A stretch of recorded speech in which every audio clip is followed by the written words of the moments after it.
Welcome back. We're talking about the falling price of oil. Good news for consumers, bad news for some countries.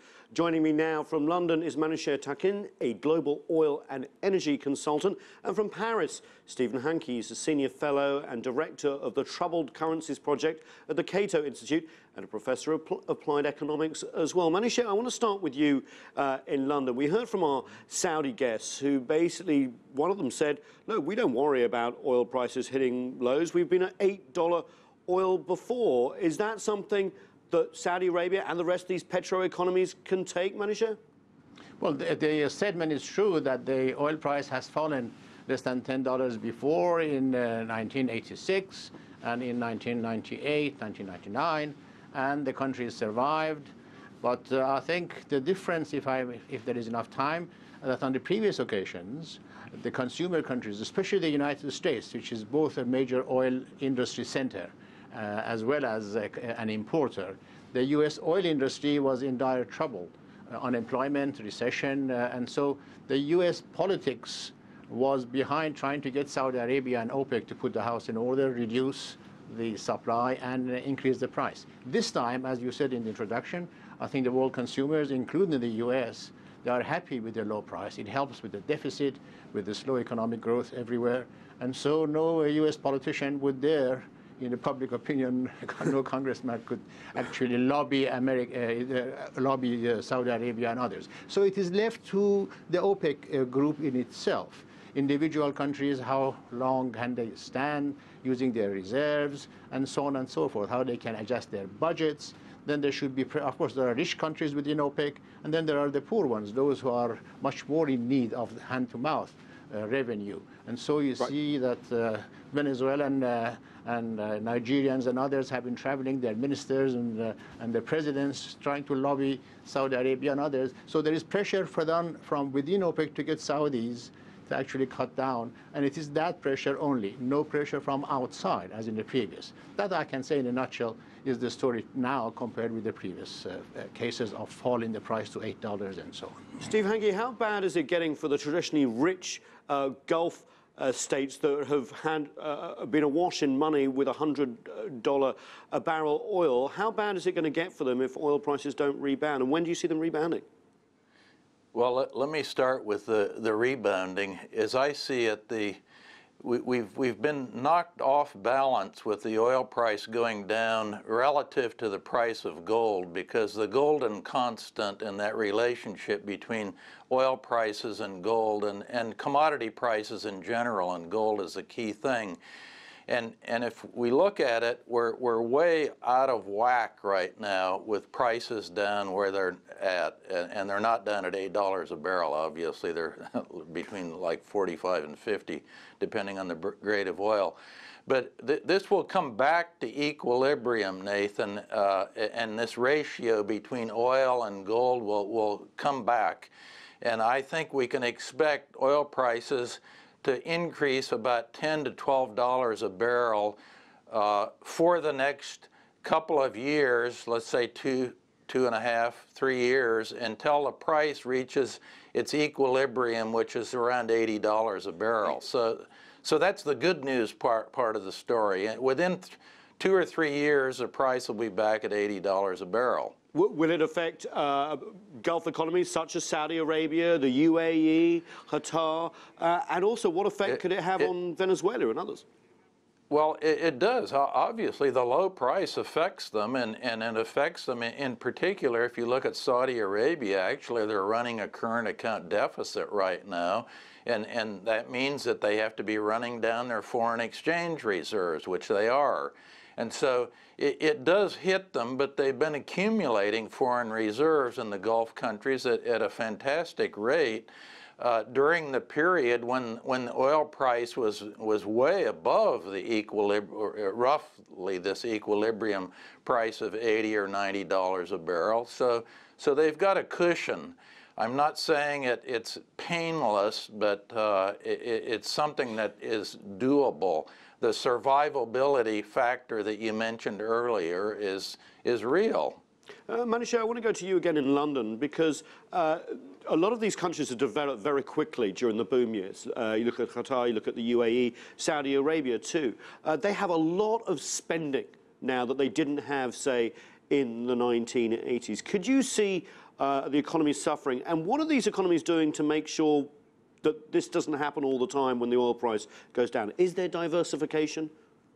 Well, they have been aware of this. In fact, during these boom years of the price of oil becoming quadruple or 5 times increase to 110, 150 or whatever, they got used to it somehow that they increased the annual budget as the price went up every year, year after year. Then they had these very grandiose, huge, major projects, so and so, grand mega projects in different parts of the kingdom, and the same with the other Middle East countries.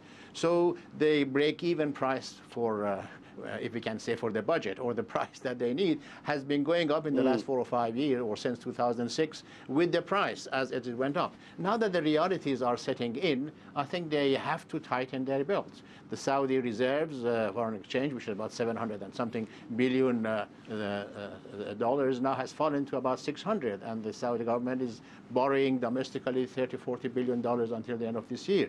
Now, how long can this go on? The International Monetary Fund recommendation is that they have to tighten their belts. They are continuing expenditure as if nothing has happened, and there is a limit. But in general, these countries, I think, can manage few more years. And hopefully, as we had with our colleague in Paris, hopefully the price would recover by then. But the price would recover, as was mentioned, $60, $70, and anyone can say what. But definitely it wouldn't be $110, $130, $40 back. So they have to manage all of them with this low price, which is now about 50, 60, 45 or whatever, and then maybe another $10, $20 more, not more than that in the next medium term, next 2 or 3 years. Steve Hanke, I want you to address the geopolitical angle on this, because we have slowing economic growth in China, which accounts for something like 11 million barrels a day of oil. The US economy coming back 20 million barrels a day. Are we looking at weak demand and oversupply systemically here? Well, we're looking at a little bit weaker demand, but that really has the factor that's critical here, Nathan, to understand is that the most important price in the world is a dollar-euro exchange rate, and when the dollar is strong. And remember, oil is priced and invoiced in dollars, and when the dollar is strong, that means what? It means that the price of oil and all these domestic currencies around the world goes way up, and that tends to dampen the demand for oil. As far as China goes, actually, the crude imports have been very strong going into China, even though the Chinese economy perhaps has slowed down a tad. The imports of crude have been quite strong going into China. I would say, by the way, the big problem with these Gulf countries is that these countries are basically handout societies. So you have the nationals, not the outsiders coming into work, but the nationals, most of them work for the government and basically receive handouts from the government. So it becomes very difficult for them to discipline the fiscal affairs and budgets in these countries.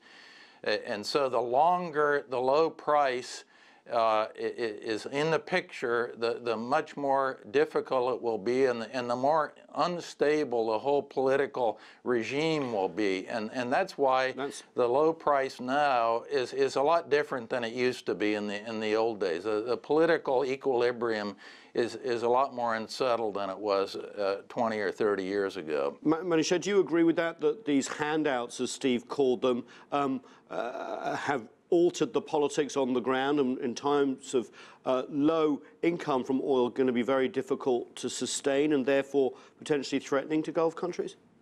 Well, definitely it is. But to say if the social structure, for example, in Saudi Arabia would break down because of this, I don't think so. You see, it has developed into a sort of cradle-to-grave welfare state. And with the Arab Spring, the king, the late king who was in Morocco, provided another 90 billion, another 100 billion, again more to welfare states. So people are addicted to it. They are used to just being paid, and when the cash is less, it will be a crisis. But to what extent the crisis would be, really, I can't, because people have been talking about the collapse of these countries, which are basically ruled by decree of the king and so on, or the caliph, or the head of the tribe, etc. And yet they are continuing. So that I'm no expert to talk about the politics. But I think there is a silver lining, so to speak. You see, my view on the market is really more supply-demand. It may have relationships, of course, being influenced by the exchange rate or the gold, the price of other commodities. But I think basically there has been excess flow of oil into the market in 2014. 2012 and 13, it was more or less balanced. 2014 was about 1.5 million barrels per day average per year, more oil coming. 2015 has become less, and the outlook for next year is that I think demand is going to be more than the non-OPEC supply, and probably about 1.2 million barrels per day will be the demand for extra demand for OPEC countries and Saudi Arabia. So if these countries can manage and not overproduce too much, trying to get market share, the price of oil would gradually improve. But it is not immediate. It will be another 2 or 3 years. That, of course, is a billion-dollar question. But I'm going to emphasize again, it is basically supply and demand, and the supply-demand balance is getting better as far as the price of oil is concerned for the producers. The price might be slightly strengthened because supply and demand balance is improving in 2016. Manouchehr has a point there, Steve, in Paris about market share. I want to widen this out just quickly in a last word, that there has been a lot of talk about Saudi Arabia wanting to keep the price low for a while to take market share back from US shale producers, which of course produce oil at a much higher cost than they do in the Kingdom of Saudi Arabia. There's also conspiracy theories out there that this is somehow a plot by Saudi Arabia to keep oil prices low to affect Iran, to affect Russia, to affect Venezuela. Can you address that, Steve?